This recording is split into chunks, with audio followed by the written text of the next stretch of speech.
Well, as bad as this day has been, people in Branson are just thankful the storm didn't hit during the peak tourist season when damaged hotels would have been full. That time hit so close to now. Mark Clegg continues our team coverage live from the country music resort town. Hi, Mark.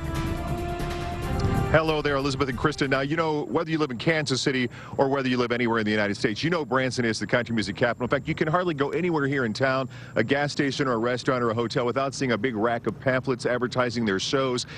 The shows are not happening tonight, but they say the show will go on. We've got some aerial pictures of the damage over Branson.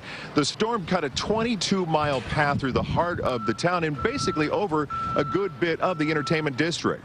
Now, those were filled with hotels that you said just a moment ago normally would be filled with tourists. 60,000 tourists visit Branson each year. They count on those tourists. They count on those tourism dollars. And believe it or not, we're about a week and a day away from the start of that tourist season.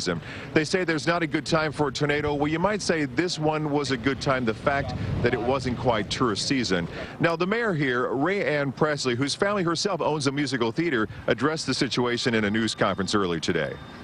Fortunately, we were warned early and people took heed of that, and so we have very few injuries.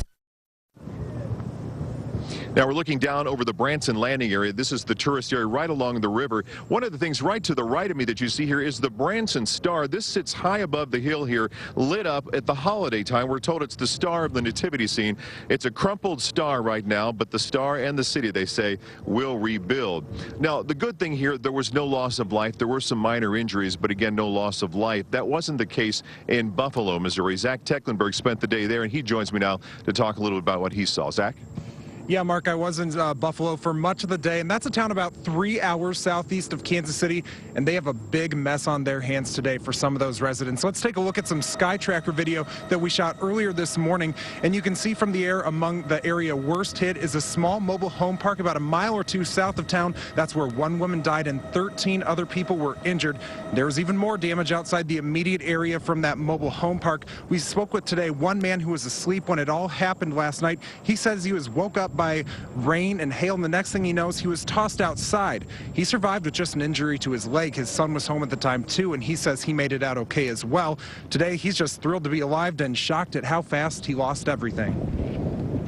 When the rain, the hail hit, yes, it was just just a matter of seconds. It hit, and it just tore everything up.